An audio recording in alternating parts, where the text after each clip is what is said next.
Kami itu shiftnya pagi, siang, dan malam. Tentu secara kebutuhan perut, kami pasti makan terus dok. Karena malam itu serba salah. Kalau perut kosong kita masuk angin, kalau kita makan kita gendut. Betul. Nah di perusahaan kita kan nggak boleh sampai melebihi batas kesehatan itu sampai P7.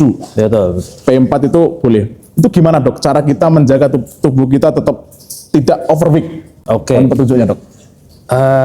Sebenarnya gimana pun kita rajin mungkin olahraga atau ada kegiatan apapun itu, sebenarnya kuncinya untuk menjaga berat badan itu adalah makanannya diatur.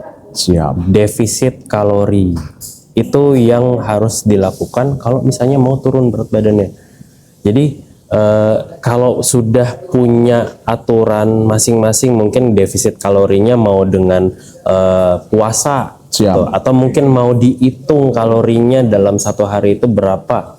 Nah itu harus dilakukan dengan cara apa? Banyak sebenarnya. Kita juga punya ada aplikasi, mungkin kalau misalnya mau dihitung seberapa banyak, nanti ada remindernya seperti apa, itu juga bisa.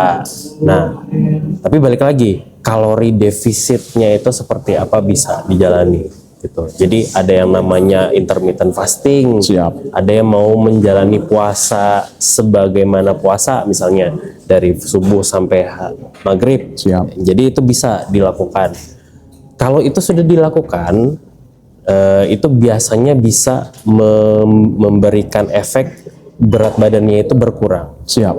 Nah, tapi bagaimana supaya tidak lemes? Bagaimana supaya kita tetap bugar?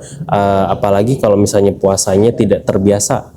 Berarti kita harus menjaga pola makannya seperti apa gitu. Jadi makanan pola makannya itu berarti ditingkatkan dengan meningkatkan makanan protein. Proteinnya itu tinggi berarti.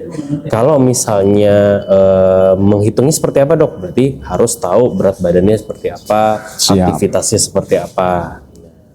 Ngomong-ngomong aktivitas, berarti aktivitasnya harus dijaga supaya minimal moderate aktif lah. Aktifnya yang tidak terlalu berlebihan, tapi yang penting aktif gitu. Siap dok. Nah, kerja shift berarti harus tahu kita shift malamnya kapan liburnya. Nah, berarti harus memanfaatkan waktu-waktu luangnya itu setidaknya 1-2 jam untuk olahraga ya? Olahraga, betul. Siap. Dan itu nanti kalau mengikuti Sibuse ya, harusnya tahu cara olahraganya seperti apa, di jam-jam mana saja yang bisa olahraganya itu yang berat atau mungkin yang ringan-ringan saja. Nah, harus ada hari istirahat, rest day-nya. Nah, itu penting sebenarnya.